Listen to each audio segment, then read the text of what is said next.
Hi everyone. तो कैसे सब आई होप अच्छे होंगे और तैयारी भी अच्छी चल रही होगी। तो जैसे कि हम लोग का 72वें बीपीएससी के लिए हम लोग complete Indian polity revision session लाए हैं। तो आज हम लोग पूरा कंप्लीट करने वाले हैं। राज्य सरकार भाग 6 को पूरा डिटेल से एक्सप्लेन करेंगे। पीछे हम लोग पूरा कंप्लीट कर लिए हैं भाग 5 तक, पूरा डिटेल से हम लोग एक्सप्लेन कर लिए।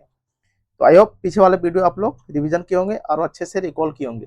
तो चैनल को सब्सक्राइब करना ना भूलें। और चलिए फिर हम लोग आगे देखते हैं, रिवीजन करते हैं हम लोग। भाग भाग 6 पढ़ेंगे, जिसमें से राज्य सरकार आर्टिकल 152 से लेकर के आर्टिकल 237 तक हम लोग देखेंगे। भाग 6 के अंतर्गत कितना, आर्टिकल 152 से लेकर के आर्टिकल 237 तक राज्य सरकार को हम लोग स्टेट गवर्नमेंट को देखेंगे। जो भाग 6 को टोटल 6 अध्याय में बांटा गया है। पहला अध्याय में राज्य की परिभाषा दिया गया है। दूसरा अध्याय में राज्य सरकार की कार्यपालिका यानी कि राज्य की कार्यपालिका। फिर तीसरा राज्य की विधायिका। चौथा राज्यपाल की अध्यादेश जारी करने की शक्ति। पांचवा हाईकोर्ट, जो हम लोग कल ही कवर कर लिए पूरा डिटेल से। फिर है सबऑर्डिनेट कोर्ट, जिसे हम लोग कल ही कंप्लीट कर लिए। अधीनस्थ न्यायालय। तो राज्य सरकार आर्टिकल 152, कार्यपालिका आर्टिकल 153 से 167, जिसमें से हम लोग पढ़ेंगे राज्यपाल, मुख्यमंत्री, मंत्रिपरिषद और महाधिवक्ता। फिर आएंगे हम लोग विधायिका में, आर्टिकल 168 से लेकर के 212 तक हम लोग देखेंगे। इसमें पढ़ेंगे विधानसभा और विधान परिषद। टोटल 6 राज्यों में विधान परिषद है। यूपी, बिहार, महाराष्ट्र 3 हो गया। तेलंगाना, यूपी, बिहार, महाराष्ट्र, तेलंगाना और आंध्र प्रदेश और कर्नाटक। टोटल 6 राज्यों में विधान परिषद है और सभी राज्यों में विधानसभा है। तो हम लोग देखते हैं, आइए। राज्यपाल, राज्यपाल का परिचय। राज्यपाल क्या है? ये राज्य का संवैधानिक प्रमुख होता है और राज्य का कार्यपालिका प्रमुख होता है। केंद्र सरकार का एजेंट होता है और राज्य और केंद्र के बीच कड़ी का काम करता है। क्या है? राज्य का संवैधानिक प्रमुख है कौन? राज्यपाल। राज्य का कार्यपालिका प्रमुख कौन है? राज्यपाल। केंद्र सरकार का प्रतिनिधित्व है, क्या है? एजेंट है। और राज्य और केंद्र के बीच कड़ी का काम करते हैं कौन? राज्य सरकार, राज्यपाल। अब हम लोग देखते हैं संवैधानिक प्रावधान के जरिए हम लोग पूरा डिटेल से कंप्लीट करते चलते हैं। क्या देखेंगे इसमें, तो देखते हैं हम लोग। आर्टिकल 52 में क्या है? आर्टिकल 52 में बताया गया है क्या? राज्य की परिभाषा। आर्टिकल 153 में क्या है कि प्रत्येक राज्य के लिए एक राज्यपाल होगा, यानी कि राज्यपाल के बारे में बताया गया आर्टिकल 153 में। प्रत्येक राज्य के लिए वही। अगर हम लोग देखें सेंटर में राष्ट्रपति के लिए क्या है आर्टिकल 52 में कि देश के लिए एक राष्ट्रपति होगा। फिर क्या है? 7वां संविधान संशोधन 1956 के द्वारा, 7th कॉन्स्टिट्यूशनल अमेंडमेंट 1956 के द्वारा बता दिया गया था कि एक व्यक्ति 2 या 2 से अधिक राज्यों के लिए राज्यपाल चुना जा सकता है, नियुक्त किया जा सकता है। क्या एक ही व्यक्ति 2 या 2 से अधिक राज्यों के लिए भी राज्यपाल बन सकता है? फिर आर्टिकल 154 में क्या है? राज्यपाल, जी मतलब गवर्नर, यानी कि राज्यपाल की कार्यपालिका शक्ति राज्यपाल में ही निहित है। उसका प्रयोग वह स्वयं करेगा या अपने अधीनस्थों के माध्यम से करेगा। यही चीज आप तुलना कीजिए राष्ट्रपति से। आर्टिकल 53 में बताया गया था कि राष्ट्रपति की मतलब देश की जो राष्ट्रपति की जो कार्यपालिका शक्ति है, देश की जो कार्यपालिका शक्ति है वो राष्ट्रपति में नहीं थे। राष्ट्रपति अपना प्रयोग स्वयं करे या अपने अधीनस्थों के माध्यम से करे। और फिर क्या था? राष्ट्रपति सेनापति होता है, सर्वोच्च सेनापति होता है कौन? राष्ट्रपति। आर्टिकल 53 भूलिएगा नहीं। फिर क्या है? आर्टिकल 155 में क्या है? नियुक्तियां। तो राज्यपाल की नियुक्ति कौन करता है? तो राष्ट्रपति महोदय साहब राज्यपाल की नियुक्ति करते हैं। गवर्नर राज्य का संवैधानिक प्रमुख होता है। राज्य का जो संवैधानिक प्रमुख है वो कौन होता है? गवर्नर। और राज्य का जो वास्तविक प्रमुख है वो कौन होता है? Chief minister. कौन? मुख्यमंत्री। फिर 156 में कार्यकाल दिया गया है। 56 जो राष्ट्रपति के लिए कहा था आर्टिकल 56 में, और यहाँ कितना में? आर्टिकल 156 में राष्ट्रपति राज्यपाल का कार्यकाल है। तो ये राष्ट्रपति के प्रसाद पर्यंत कार्यकाल होता है इसका। प्रसाद पर्यंत काम करता है। सामान्यतः पद ग्रहण करने से लेकर के 5 साल तक इसका कार्यकाल होता है। राज्यपाल अपना त्यागपत्र राष्ट्रपति को देता है, ठीक। और ये अपने पद पर बने रहता है कब तक? जब तक कि अगला कोई राज्यपाल अपना पद ग्रहण नहीं कर लेता है, तब तक ये वर्तमान वाला जो तब तक बना रहेगा, तो जब तक अगला पद ग्रहण ना कर ले। फिर क्या है? आर्टिकल 157, इसमें क्या है? योग्यता। क्या होनी चाहिए योग्यता? भारत का नागरिक होना चाहिए, 35 साल एज होना चाहिए, लाभ का पद धारण नहीं करता हो, और राज्यों के विधानसभा के सदस्य चुने जाने की योग्यता रखता हो। भारत का नागरिक होना चाहिए, 35 साल उम्र होना चाहिए, लाभ का पद धारण नहीं करता हो, राज्यों के विधानसभा के सदस्य चुने जाने की योग्यता रखता हो। तो क्या है? देख ले हम लोग। अब हम लोग देखते हैं राज्यपाल की शर्तें क्या है। वो संसद और विधानमंडल, क्या संसद और विधानमंडल का सदस्य नहीं होना चाहिए। यही चीज हम लोग देखे थे राष्ट्रपति और उपराष्ट्रपति के लिए भी। लाभ का पद नहीं होना चाहिए, वही चीज यहाँ पर रिपीट है। राजभवन का प्रयोग कर सकता है, पदावधि के दौरान इनके वेतन भत्ते में कोई भी कटौती नहीं की जा सकती। वही चीज हम लोग जो देखे वहां भाग 5 में, वही यहाँ पे है। फिर क्या है? शपथ प्रतिज्ञान हाईकोर्ट के मुख्य न्यायाधीश के समक्ष लेता है। आर्टिकल 160 में क्या है? गवर्नर के पद रिक्ति पर राष्ट्रपति के द्वारा अन्य व्यक्ति की नियुक्ति। जब गवर्नर का पद रिक्त हो जाता है, उस टाइम राष्ट्रपति महोदय अन्य व्यक्तियों की नियुक्ति कर सकते हैं। आर्टिकल 161 में बताया गया है गवर्नर की क्षमादान शक्ति। वही चीज बताया गया था वहां पे, कहां पे? आर्टिकल 72 में राष्ट्रपति की क्षमादान शक्ति के बारे में बताया गया। वही चीज यहाँ पे बताया गया आर्टिकल 161 में, गवर्नर की क्षमादान की शक्ति। तो गवर्नर मृत्युदंड और सैन्य कार्रवाई, सैन्य मामले में, कोर्ट मार्शल के मामले में इनको शक्तियां प्राप्त नहीं है। अन्य जितना भी शक्तियां हैं वो राष्ट्रपति की भांति इन्हें भी प्राप्त है। तो क्षमादान शक्ति, क्षमा, परविलंब, परिहार, लघुकरम, विराम। विराम, क्षमा, परविलंब, परिहार, लघुकरण और विराम, पांचों को याद रखना। और पूरा अच्छे से हम लोग इसे एक्सप्लेन भी किए थे।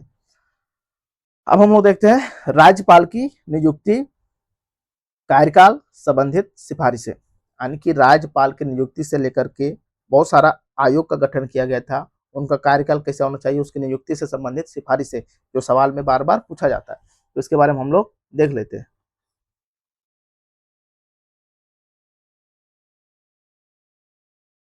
पहला क्या है? प्रथम प्रशासनिक सुधार आयोग 1966 में, यानी कि 1966 में बनाया गया था प्रथम प्रशासनिक सुधार आयोग। इनका क्या तर्क था? ये बताए कि जो राज्यपाल का पद होता है वो राष्ट्रपति के प्रसाद पर्यंत नहीं होना चाहिए, पहला बात। दूसरा, राज्यपाल को हटाने की जो प्रक्रिया है उसे संविधान में जोड़ दिया जाए। राज्यपाल को जो हटाने की प्रक्रिया है वो संविधान में जोड़ दिया जाए। तो प्रथम प्रशासनिक सुधार आयोग 1966 में गठित किया गया था, जिनका तर्क था कि राष्ट्रपति का पद जो राज्यपाल का जो पद है वो राष्ट्रपति के प्रसाद पर्यंत नहीं होना चाहिए, और राज्यपाल को हटाने की जो प्रक्रिया है उसे संविधान में जोड़ा जाए। फिर 1969 में 3 साल के बाद राजमन्नार समिति आया। कौन? राजमन्नार समिति। इन्होंने क्या बोले कि जो राज्यपाल का नियुक्ति है वो विधानमंडल के परामर्श लेने के बाद किया जाए। क्या है? राज्यपाल की नियुक्ति विधानमंडल के परामर्श लेने के बाद किया जाए, और पद ग्रहण के बाद अन्य पद के लिए उसे आयोग घोषित किया जाए। जब राज्यपाल को पद ग्रहण दे दिया जाता है तो वो किसी अन्य का मतलब अन्य पद के लिए बाद में उसे आयोग घोषित किया जाए। कोई भी अन्य काम नहीं कर सकता राज्यपाल होने के बाद, ताकि क्या है, पूरा निष्ठा और मतलब सत्यनिष्ठा के भाव से अच्छे से काम कर सके। फिर क्या है? उसको हटाना किस आधार पर हटाया जाए? तो सिद्ध कदाचार या अक्षमता के आधार पर ही हटाया जाए। तो इन्होंने 3 बात बोली कि नियुक्ति होगा विधानमंडल के परामर्श से, पद ग्रहण जो होगा, पद ग्रहण के बाद उसे अन्य पद के लिए आयोग घोषित किया जाए, और हटाने की जो प्रक्रिया है वो सिद्ध कदाचार और अक्षमता के आधार पर हटाया जाए। फिर क्या है? सरकारी आयोग कब बना? 1983 ईस्वी में सरकारी आयोग बना। इसका ये क्या बोले कि राज्यपाल जो व्यक्ति होगा वो संबंधित राज्य से नहीं होना चाहिए, किसी अन्य राज्य से होना चाहिए, यानी कि बाहरी व्यक्ति होना चाहिए। उसकी जो नियुक्ति की जाएगी वो पूर्व राज्य सरकार से परामर्श करने के बाद, उसकी नियुक्ति राज्य सरकार के परामर्श करने के बाद ही की जानी चाहिए, और वो राजनीतिक पृष्ठभूमि से नहीं होना चाहिए।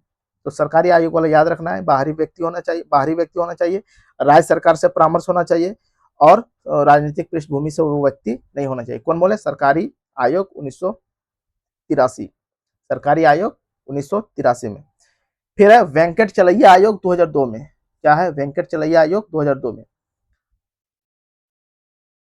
ये बताते हैं कि राज्यपाल की नियुक्ति के लिए एक समिति का गठन करना चाहिए, जिसमें प्रधानमंत्री होंगे, गृह मंत्री होंगे और लोकसभा के अध्यक्ष होंगे और संबंधित राज्य के मुख्यमंत्री होंगे।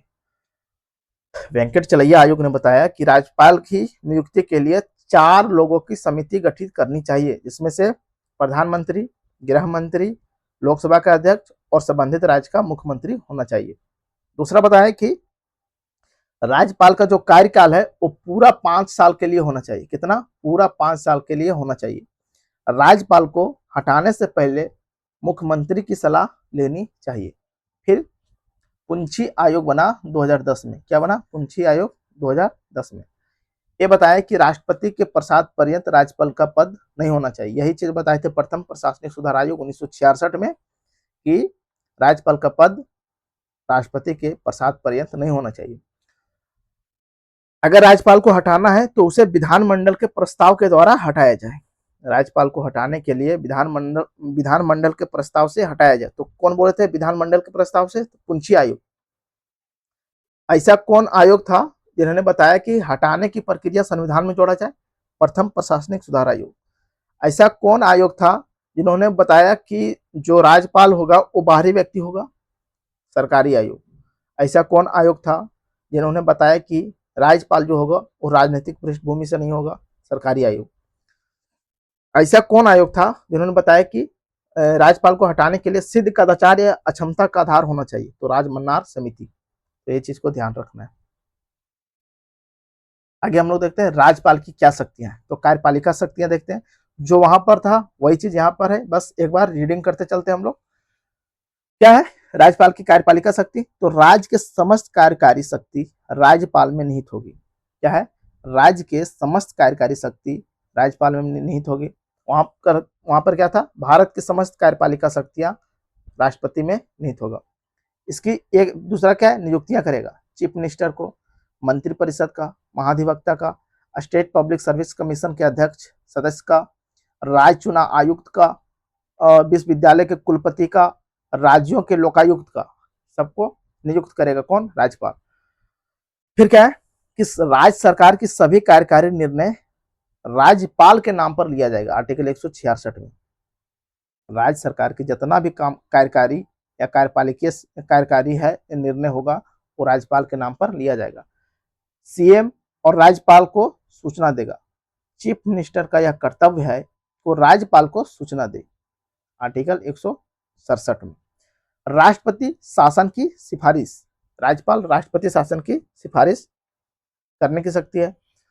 फिर विधायी शक्तियां देखते हैं। लेजिस्लेटिव पावर क्या है? विधानमंडल को आहूत करना यानी कि बुलाना, सत्रावसान करना और भंग करना, ये कौन करेगा? राज्यपाल। विधानमंडल को संबोधित करना हो, कौन करेगा? राज्यपाल। अभिभाषण देना, ये सब क्या है? अभिव्यक्ति मतलब कि विधायी शक्तियां। विधेयकों पर वीटो पावर, स्वीकृति देना, स्वीकृति अस्वीकार करना और पुनर्विचार कर देना, पुनर्विचार हेतु लौटाना और राष्ट्रपति के लिए आरक्षित करना। विधेयकों पर जनरली राज्यपाल को 4 शक्तियां हैं, जैसे हम लोग आगे भी अभी देखेंगे। फिर क्या? अध्यादेश जारी करने की शक्ति 223 और उधर राष्ट्रपति के लिए 123। जब विधानमंडल का अध्यादेश कब जारी किया जाता है? जब विधानमंडल का सत्र ना चल रहा हो और उस अवस्था में तत्काल किसी महत्वपूर्ण विषय पर कानून बनाना हो, तब राज्यपाल अध्यादेश जारी करके कानून बना सकता है। फिर क्या है? मनोनयन करता है। विधान परिषद के सदस्यों का 1/6 भाग का मनोनयन करता है। राष्ट्रपति 4 क्षेत्रों से, कला, विज्ञान, समाज सेवा, साहित्य, और यहाँ पर ये राज्यपाल 5 क्षेत्रों से, एक और जुड़ गया सहकारिता। कला, विज्ञान, समाज सेवा, साहित्य और सहकारिता। फिर विशेषाधिकार है। विधानमंडल के कार्रवाई में भाग लेगा, मतदान नहीं कर सकता है। विधानमंडल के सदस्यों के अयोग्यता का निर्धारण कौन करेगा? राज्यपाल, चुनाव आयोग के परामर्श के बाद। राज्यपाल विधानमंडल का अभिन्न अंग होता है। विधानमंडल के अधिवेशन के बीच 6 माह से अधिक का अंतराल नहीं होना चाहिए, यानी कि 2 सत्रों के बीच 6 महीना से अधिक का अंतराल नहीं होना चाहिए। 6 महीना के मतलब भीतर सत्र बुलाना अनिवार्य। ये कौन देखेंगे? राज्यपाल। फिर हम लोग देखते हैं फाइनेंशियल पावर, बजट पेश करवाना दोनों सदनों में, यानी कि राज्य विधानमंडल के दोनों सदनों में बजट पेश करवाना किनका काम है? राज्यपाल का। बिना राज्यपाल की अनुमति के धन विधेयक से विधानसभा में पेश नहीं किया जा सकता। धन विधेयक को विधानसभा में पेश करने से पहले राज्यपाल की पूर्व अनुमति आवश्यक है, और अनुदान की मांग विधानसभा में रखवाने से पहले राज्यपाल की अनुमति आवश्यक है। फिर क्या है? राज्य की आकस्मिक निधि कंटीजेंसी फंड पर नियंत्रण किसका होता है? राज्यपाल का। हर 5 साल पर राज्य वित्त आयोग का गठन करता है राज्यपाल। ये राज्य वित्त आयोग का काम क्या है? पंचायत और नगर पालिका के वित्तीय स्थिति की समीक्षा करना।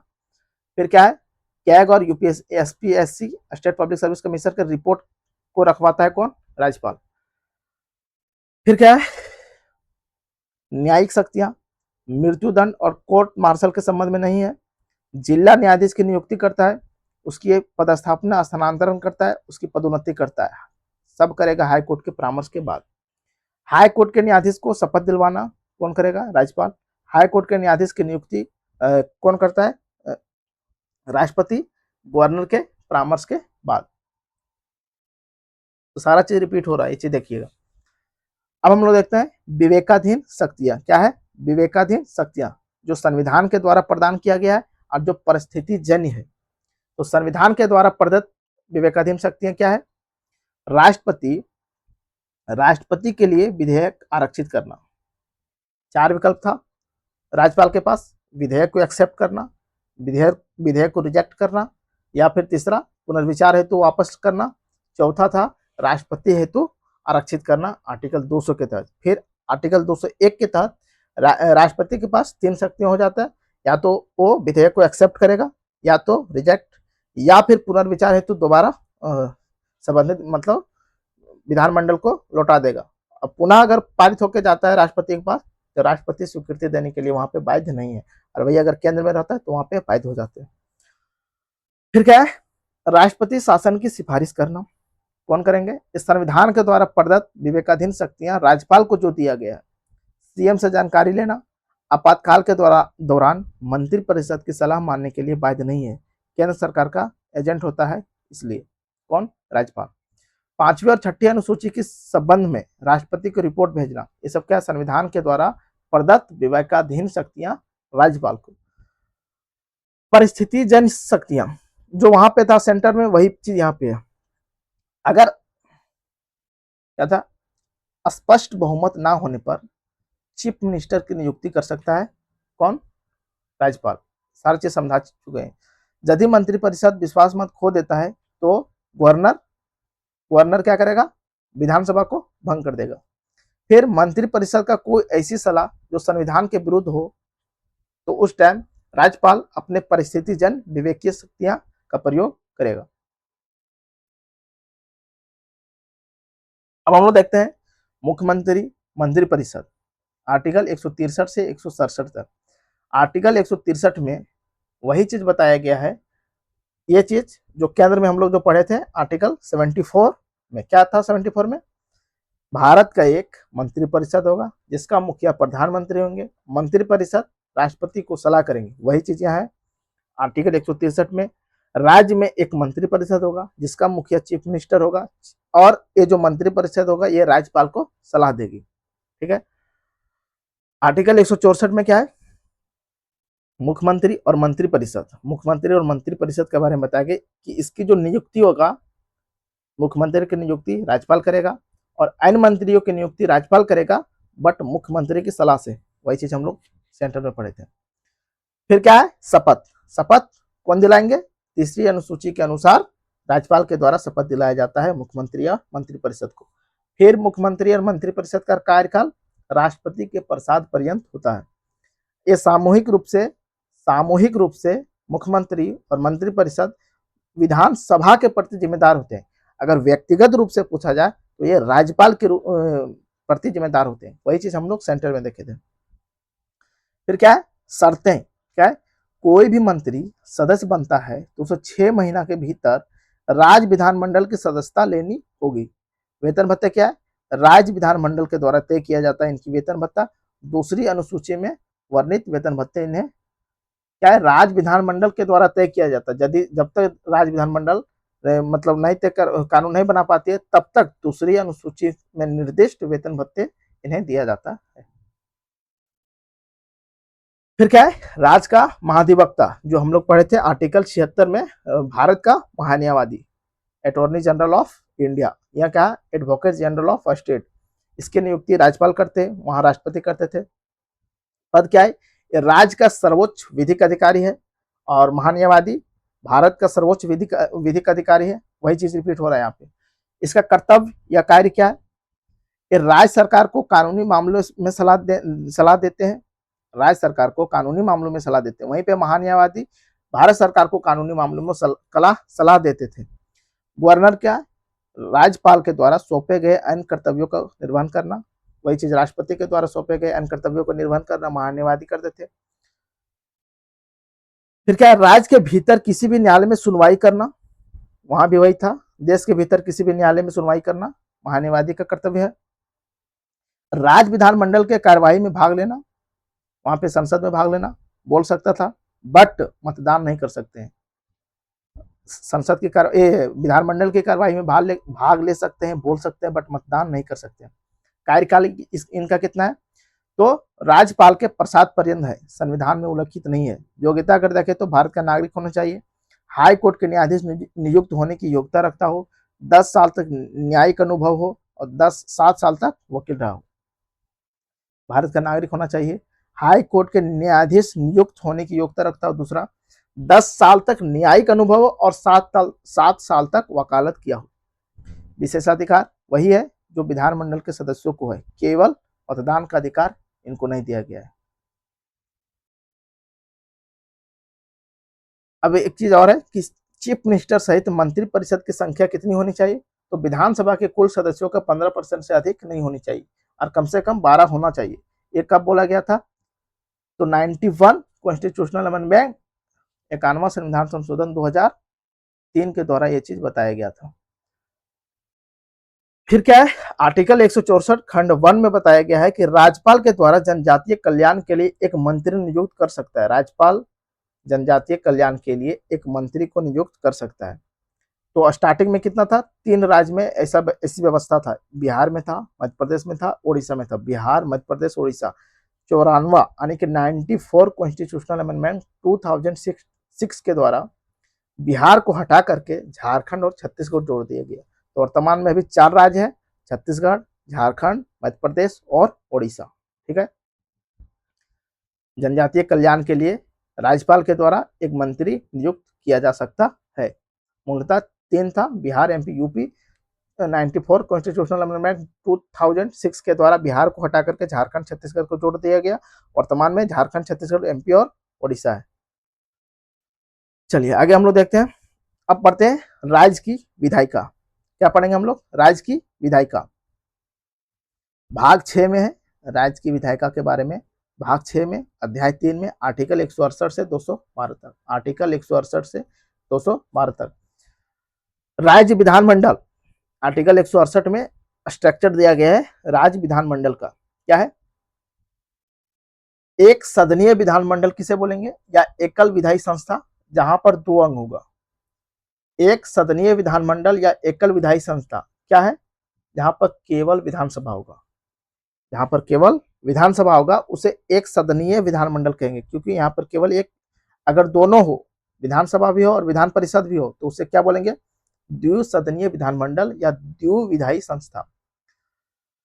तो जहां पर केवल विधानसभा होगा तो वहां पर 2 अंग होगा, एक राज्यपाल होगा, एक विधानसभा होगा।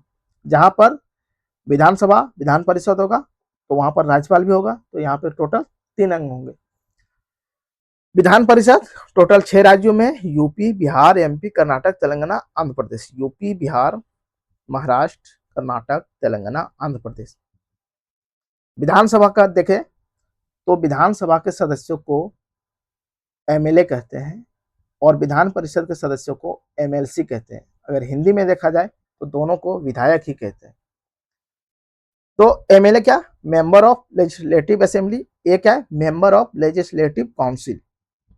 तो क्या है, सदस्यों की संख्या मैक्सिमम विधानसभा में एमएलए की जो संख्या है वो मैक्सिमम 500 हो सकता है और मिनिमम 60 हो सकता है।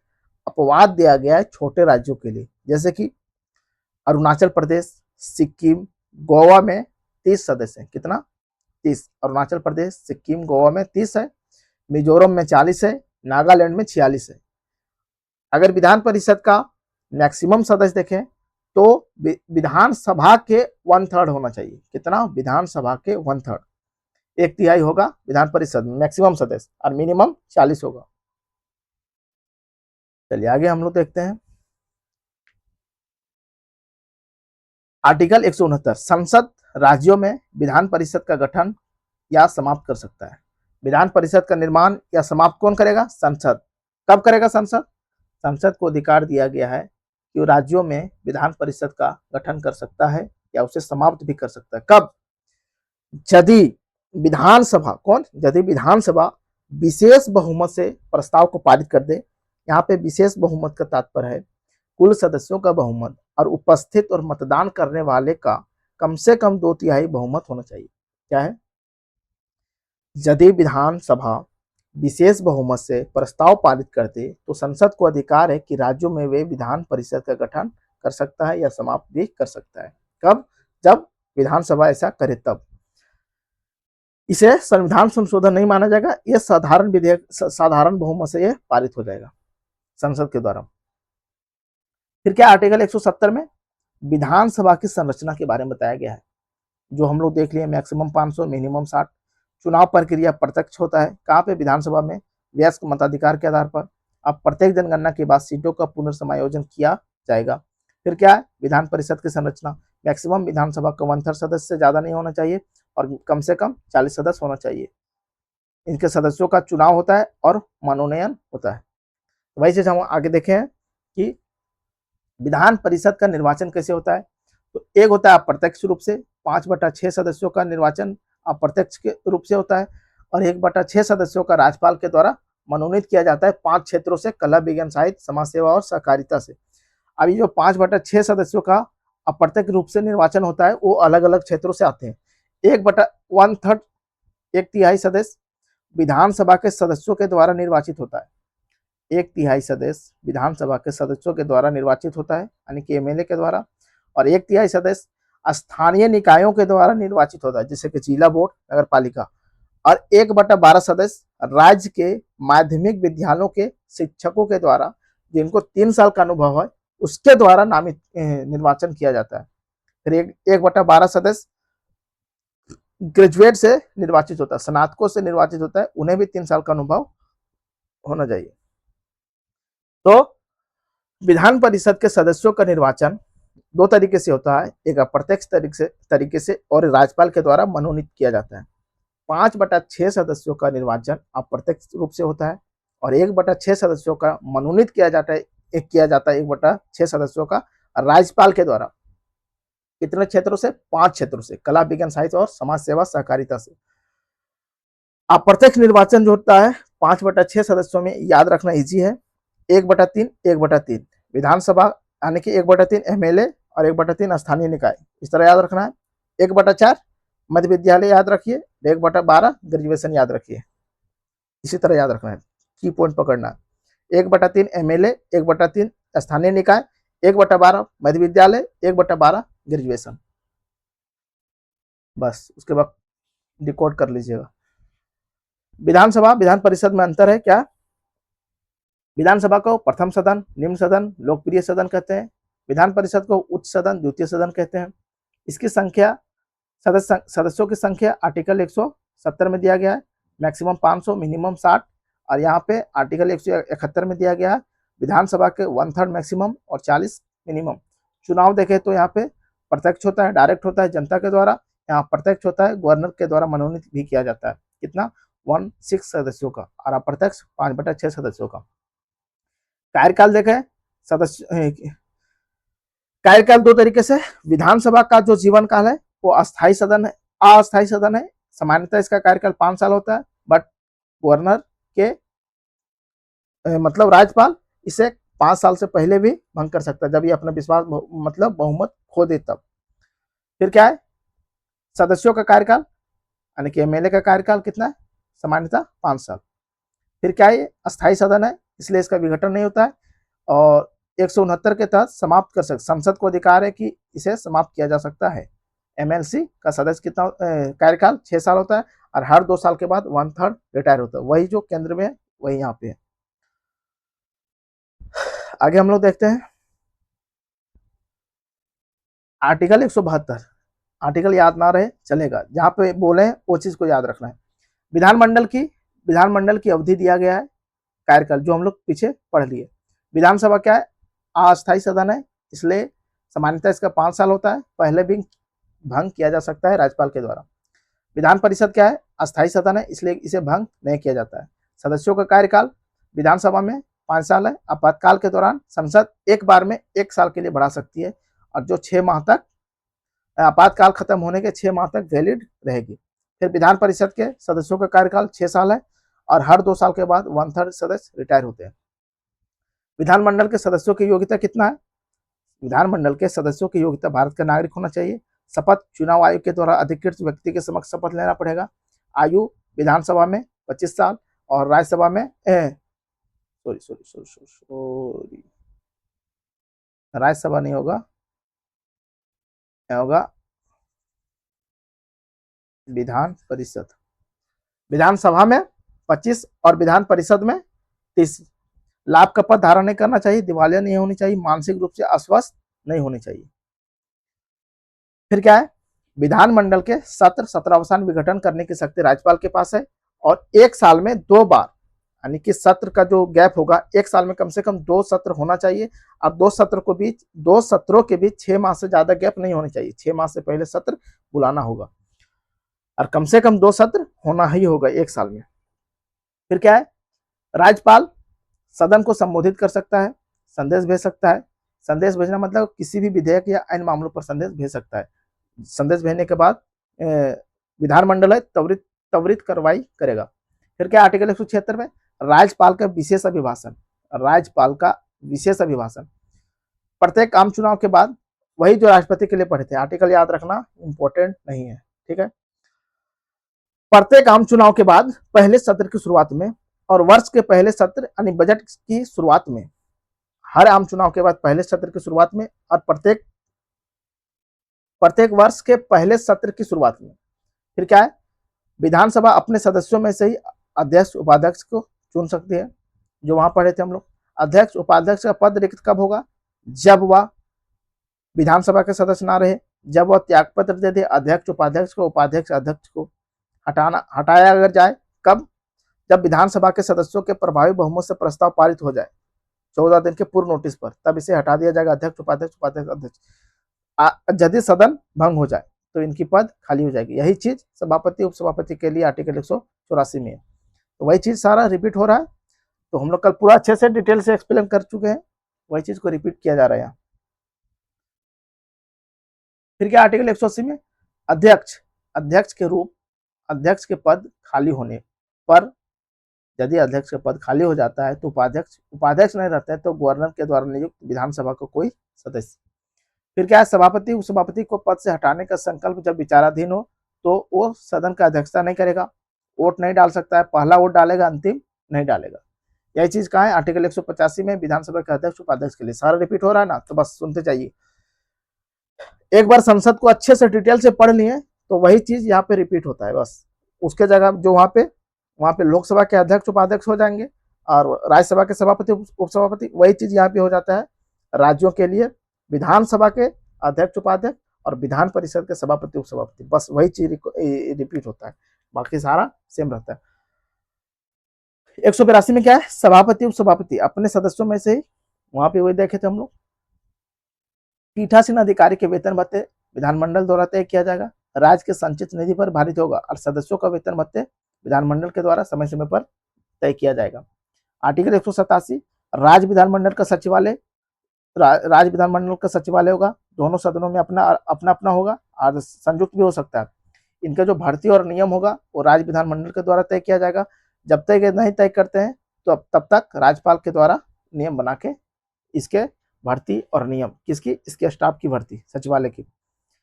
188 में क्या है, सदस्यों का शपथ प्रतिज्ञान राज्यपाल के द्वारा लिया जाता है, राज्यपाल के द्वारा दिलवाया जाता है या फिर राज्यपाल के द्वारा नामित किसी व्यक्ति के द्वारा तीसरी अनुसूची में निर्देश के अनुसार। फिर क्या है, गणपूर्ति 1/10वां भाग, सदस्यों का स्थान कब रिक्त हो जाएगा, जब वो दोहरी सदस्यता ले लेगा। यही चीज पढ़े थे, एक बार में आप 2 सदस्यता नहीं ग्रहण कर सकते।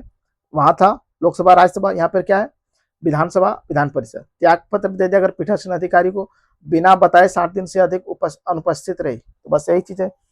फिर क्या है, सदस्यों का अयोग्यता क्या है, यदि लाभ का पद धारण कर ले, मानसिक रूप से अस्वस्थ हो, विदेशी नागरिक हो जाए या देशी नागरिकता अपनी नागरिकता त्याग दे, संसदीय कानून जैसे कि रिप्रेजेंट ये क्या है जनप्रतिनिधित्व अधिनियम 1951 के तहत जो 10वीं अनुसूची में बताया गया था उसके बारे में। फिर क्या है, निर्णय जो इसकी अयोग्यता का जो निर्णय लिया जाएगा वो राज्यपाल के द्वारा लिया जाएगा और चुनाव आयोग के परामर्श से। चुनाव आयोग का जो परामर्श है वो बाध्यकारी है। बिना शपथ के अगर बैठता है तो 500 रुपया हर दिन जुर्माना भरना पड़ेगा। फिर क्या, आर्टिकल 194 में ये वाला याद रख लीजिए, विशेषाधिकार दिया गया। सदन में कही बात न्यायालय में, मतलब कि वही चीज रिपीट हो रहा है। विशेषाधिकार क्या, सदन में कही गई बात को न्यायालय में चुनौती नहीं दी जा सकती है। राज्य विधानमंडल में विधायी प्रक्रिया देखते हैं हम लोग। साधारण विधेयक, साधारण विधेयक कहाँ पे पेश होगा, किसी भी सदन में कोई भी मंत्री या सदस्य पेश कर सकता है। पहले सदन में, जैसे कि 2 सदन है, विधानसभा विधान परिषद, विधानसभा विधान परिषद, तो पहले सदन को हम लोग मान लिए विधानसभा। तो विधानसभा से अगर पहले सदन से विधेयक पास हो गया, उसके बाद दूसरे सदन में भेजा जाता है। सब में 3 वाचन होता है, हर चरण में 3 वाचन होता है। पहले सदन में भी 3 वाचन होगा और दूसरे सदन में भी 3 वाचन होगा। तो 3 वाचन होने के बाद जब विधेयक पारित हो जाता है तो दूसरे सदन को भेजा जाता है। फिर दूसरे सदन, जैसे कि यहाँ पे दूसरे सदन को हम लोग मान लिए विधान परिषद, तो विधान परिषद के पास 4 विकल्प है। क्या विकल्प, वो विधेयक को एक्सेप्ट कर ले या विधेयक को रिजेक्ट कर ले या विधेयक को पुनर्विचार हेतु लौटा दे या फिर कोई कार्रवाई ना करे। कोई कार्रवाई ना करे अर्थात मैक्सिमम विधेयक को अपने पास 3 महीना तक रख ले। कितना, 3 महीना तक साधारण विधेयक पर। फिर क्या होगा, यदि ये पुनर्विचार हेतु इसे लौटा दिया गया है तो विधानसभा पुनः पारित करके विधान परिषद को भेजती है। तो विधान परिषद के पास फिर से 3 विकल्प है। पहले 4 विकल्प था, अब 3 विकल्प है। या तो विधेयक को एक्सेप्ट कर ले, या तो विधेयक को रिजेक्ट कर दे, या फिर मैक्सिमम 1 महीना तक लंबित रख ले। कितना, 3 महीना और 1 महीना, टोटल साधारण विधेयक पर विधान परिषद 4 महीना तक लंबित रख सकता है। अब विधेयक अगर वो पारित करे ना पारित करे, पर यहां से विधेयक विधान परिषद से पारित माना जाएगा। कहां से, विधान परिषद से। फिर विधेयक को राज्यपाल की सहमति के लिए भेजा जाता है, जहां पे राज्यपाल को आर्टिकल 2 के तहत, आर्टिकल 2 याद रखना है। फिर राज्यपाल को विधेयक के संबंध में शक्ति दिया गया है। राज्यपाल या तो विधेयक को एक्सेप्ट कर ले तो कानून बन जाएगा, अगर रिजेक्ट कर दे तो रद्द हो जाएगा, या तो विधेयक को पुनर्विचार है तो लौटा दे, या फिर राष्ट्रपति के लिए आरक्षित कर ले। यदि विधेयक को राष्ट्रपति के लिए आरक्षित किया जाता है आर्टिकल 201 के तहत, फिर राष्ट्रपति के पास 3 विकल्प है। या तो क्या करेगा, विधेयक पर राष्ट्रपति हस्ताक्षर कर दे यानी कि स्वीकार कर ले, या फिर रिजेक्ट कर ले, या तो पुनर्विचार है तो दोबारा भेज दे। अगर पुनर्विचार के बाद पुनः राष्ट्रपति के पास आता है तो यहाँ पर राष्ट्रपति महोदय के पास मतलब निर्णय देने के लिए बाध्य नहीं है, वही केंद्र में बाध्य थे। इसमें क्या है, संयुक्त बैठक की प्रावधान नहीं है।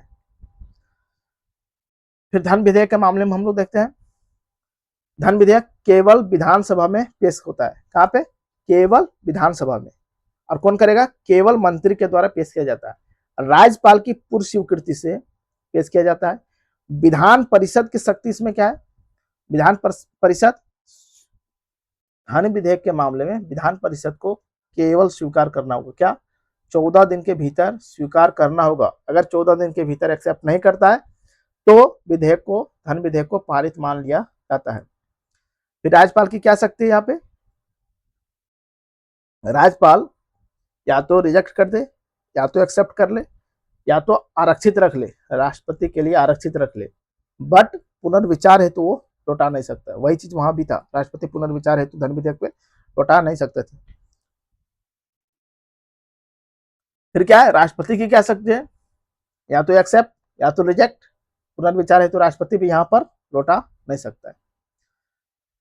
कैसे, अगर राष्ट्रपति के लिए आरक्षित रख लिया विधेयक तो भेजा जाता है यहाँ पर राष्ट्रपति के लिए, तो यहाँ पर राष्ट्रपति महोदय पुनर्विचार हेतु दोबारा नहीं लौटा सकते। वही साधारण विधेयक में लौटा सकते थे, फिर दोबारा आने पर राष्ट्रपति बाध्य नहीं थे सहमति देने के लिए। यहाँ पर क्या है, पुनर्विचार हेतु राष्ट्रपति भी लौटा नहीं सकते।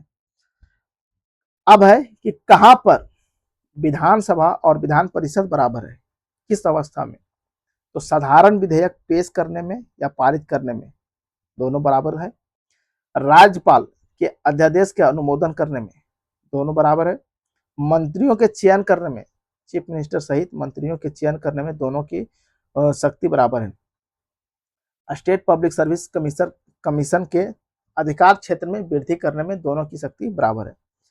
कहां पर विधानसभा सबसे ज्यादा शक्तिशाली है विधान परिषद से, तो धन विधेयक के मामले में विधानसभा अध्यक्ष तय करता है कि कोई कोई भी विधेयक धन विधेयक है या नहीं। साधारण विधेयक पारित करने में अंतिम मंजूरी किसका होता है, विधानसभा का। हम लोग देखे थे विधान परिषद मैक्सिमम 4 महीने तक रख सकता है, अंतिम मंजूरी विधानसभा का है। विधान परिषद केवल बजट पर चर्चा कर सकता है, बट मतदान नहीं कर सकता है। अविश्वास प्रस्ताव केवल विधानसभा में शुरू किया जाता है। विधान परिषद का अस्तित्व विधानसभा की इच्छा पर निर्भर करता है। क्यों, क्योंकि विधान परिषद के द्वारा ही विधानसभा के द्वारा ही विधान परिषद बनाया जाता है, इससे विशेष बहुमत से। संसद को अधिकार आर्टिकल 169 के तहत हम लोग देखे थे। फिर क्या है, विधान परिषद राष्ट्रपति और राज्यसभा के निर्वाचन में भाग नहीं लेता है। तो हम लोग यहां तक देख लें, कंप्लीट हो गया। चलिए फिर आते हैं हम लोग नेक्स्ट, मिलते हैं फिर अगले क्लास में। फिर तब तक के लिए अपना ध्यान रखिए,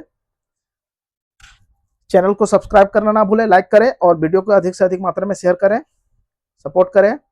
चलिए फिर हम लोग मिलते हैं नेक्स्ट क्लास में, तब तक के लिए अपना ध्यान रखिए। Thank you for watching. जय हिंद, जय भारत।